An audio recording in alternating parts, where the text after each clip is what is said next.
Semi-finalists last season, finalists the season before. What importance do you put on this competition? Same as every year. So it's the only competition we play tomorrow night. So it's a 100% focus on that game, and yeah, very. It's a big competition. I don't care how people see it or whatever. As long as we can line up strong lineups, we'll line up strong lineups. That's how it is, and it's a good moment.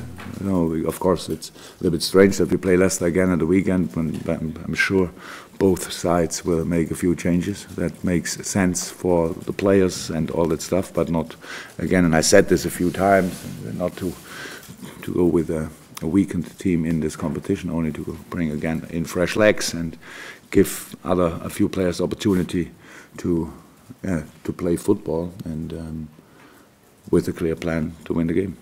With that in mind then, the likes of Danny Ings, Van Woodburn, Grujic, Solanke, Flanagan, are they the ones likely to get their opportunities tomorrow? Can you tell me the lineup of Leicester? Sorry? Can you tell me the lineup of Leicester of tomorrow? Oh, I can't tell you. Yeah, so then please. So we will see.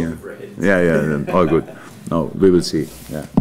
But you've also mentioned this season that you want 3 goalkeepers who are ready for action. So maybe is this the opportunity to give Danny Ward his chance? I would love to, but I'm not sure if the world is ready for such a crazy decision. The 3rd goalkeeper in one season without an injury and things like this. So maybe I can't do it. No. Really? Of course, Danny Ward will play tomorrow if nothing happens overnight. Anything else for me? Just with regard to the cup competitions as well, and obviously 2012 was the last time the Liverpool won a trophy, was this competition. Does that bring with it added pressure to your position, and when you look at the way that United and City have started in the Premier League as well, and the pace that they're setting, does that add extra pressure to these cup competitions? No. No, not me. I'm not sure if there is pressure on us because of this. I don't know about things like this.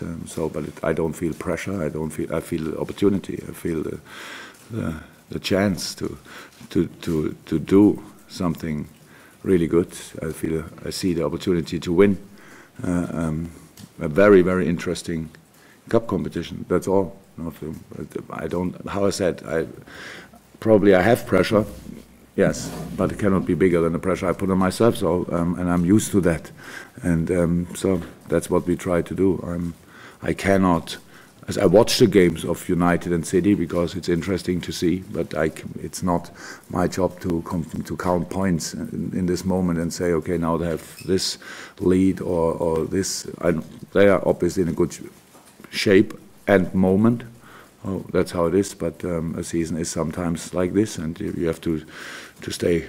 As long as you are really focused, as long as you are ready, as long as your attitude is at 100%, as long as you are greedy, you don't have to look on other teams. Only you play against them, then you have to look at them. All the rest you have no influence, so ignore it. Jurgen, you said there about it not being important just yet, how many points teams have got, how far they are away and things like that. At what point do you start to think about the teams who will be in this title race this season?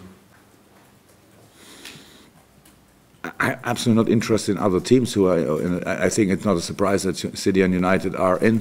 At the end, probably it will be like it was a lot of times that the same names in different positions. So we will see how it is, but it's not my job to think about this. Really not. So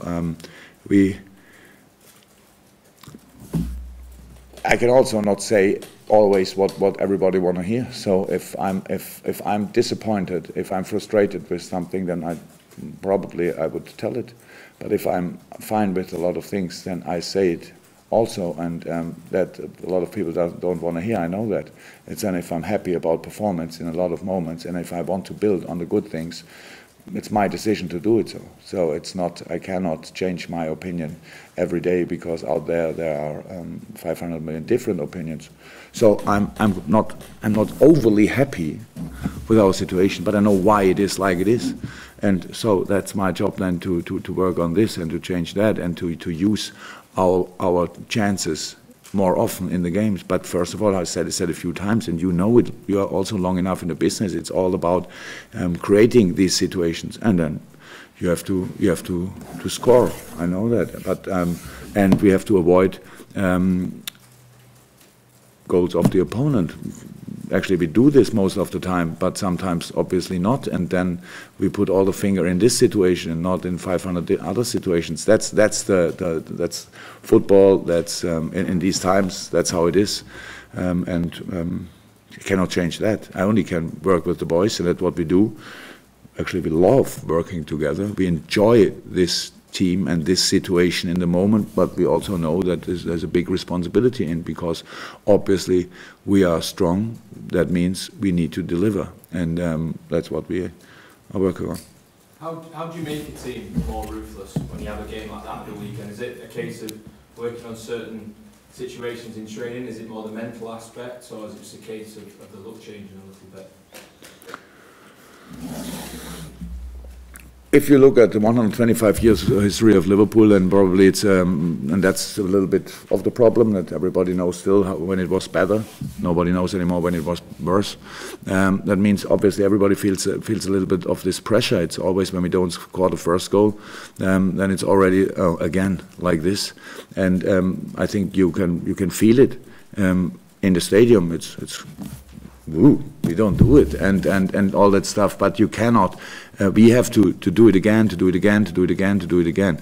And I didn't see. I'm not 100% sure about the word ruthless, but I didn't see a lack of being ruthless.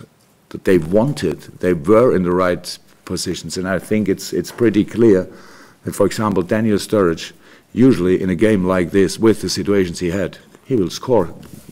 Should I go now to him and say, Daniel, what was your idea in this game? Because it's about rhythm, feeling, stuff like this, and then the boys will do it. And other chances, Dom Solanke came in and had a fantastic impact. And yes, it was the crossbar. Do I really have to talk to him about crossbar or not crossbar? I'm not sure that makes really sense. But it's the world outside who talks about this. They forget these situations. And the fantastic saves of the goalkeeper, of Pope. The opponent feels like they defended fantastic, and that's then how it is. And we have to take the criticism, the blame, whatever. That's how it is. At the end, it's not allowed for us to be kind of happy or satisfied after a game like this. But we cannot question everything after a game like this, because it's not for this. And so I'm actually quite good in this. I'm not sure if I'm good enough, but I'm quite good in this. I can see the good things and the bad things, and work on both. And of course, we do finishing we did it already, by the way, and not because we didn't hit a goal so far. We start now increasing this. It's just like it is. Prepare the next game and go for it. Thank you. Juliette? Yeah, when you were talking to me about the competition itself, you said it's a good moment, but then you said you're not overly happy. Well, you're not overly happy with the situation. So what do you mean it's a good moment? What do you mean by that? Oh, good to see you. You listen. I try. Yes, yeah, because we have a lot of players who are actually in good shape, but didn't have the match time so far. For example, Marko Grujic made a big step in his development, big step, but nobody could see it so far because he didn't play, I think. And so it's really good to give him the opportunity. Still a young boy, and blah, blah, stuff like this. So, and there are a few others for them. It's fantastic opportunity now for Alex to go in, because since he's in, it's pretty difficult to train on different things, because it's game after game after game. But it's a long-term project, so I have no problem with bringing. He also had a wonderful impact when he came on in the last game, so very good for him. So now we have already two off the lineup. No, three with the goalkeeper for tomorrow. Then that's it now. Keep chipping away. That's it. Is he fit?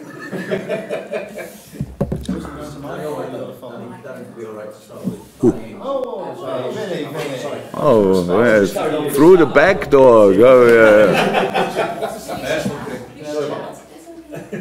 Jurgen, you mentioned the word rhythm there before. In terms of searching for early season rhythm and getting the results that will give you extra confidence. How much will that affect your selection plans for tomorrow?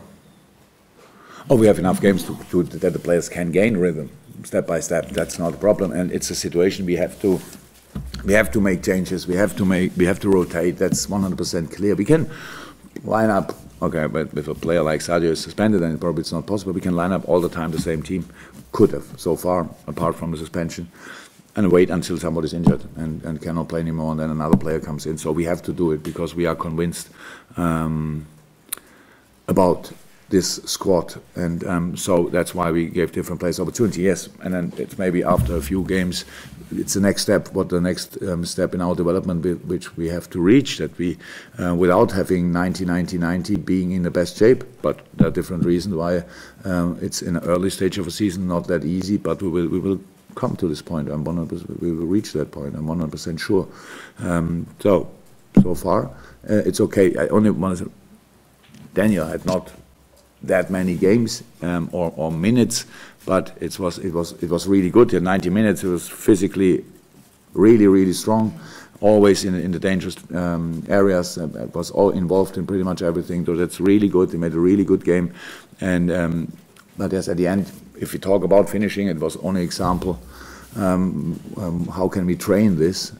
I don't think that I can give Daniel a lot of tips how he could score more often. He's an outstanding good striker when he's fit. Everybody knows that, so this was only one example. And your assessment of Dominic Solanke since you brought him in close to a winning goal at the weekend, and when he comes on, if he's coming on the bench, he gives you something a little bit different. Yeah, it's exciting, absolutely exciting. I'm really happy to have him around, and a wonderful kid. No, that's how it is, and yes, he takes the minutes. Each minute as an opportunity. That's the benefit of the age. When you are in this age, you didn't play so often Premier League, then each minute it's a Premier League game in the stats. So it's 1 minute, it's 2 minutes, it's 5, it's 20. So he doesn't care too much about this. So you can see it's full of joy and quality, of course. So it was nice to see.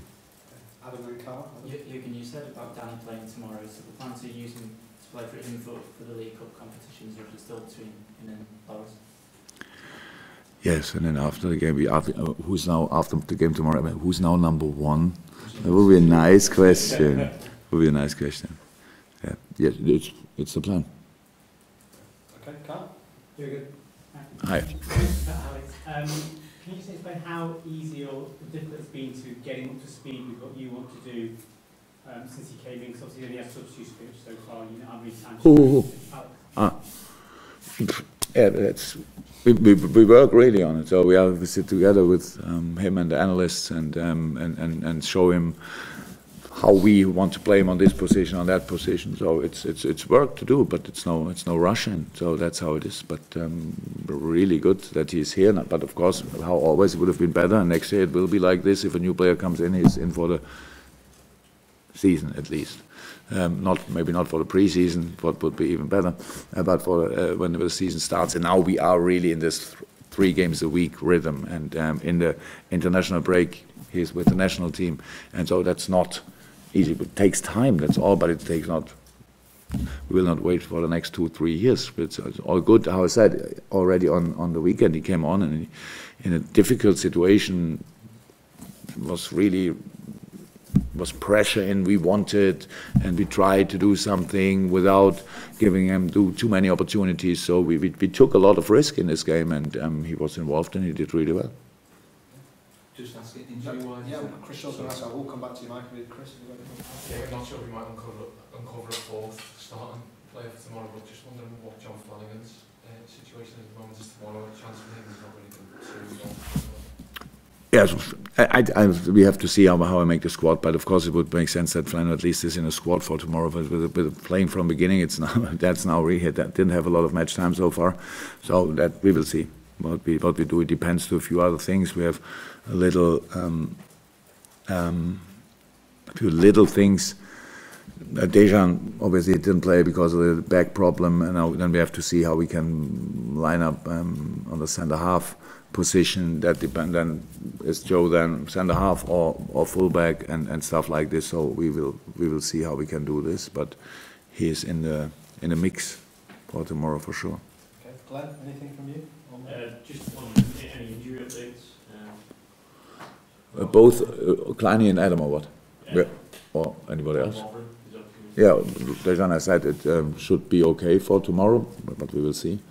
Yesterday, I longer talked to our physiotherapist. I said if we can leave him out again today, then it's pretty likely that he will be ready for tomorrow. It would be good.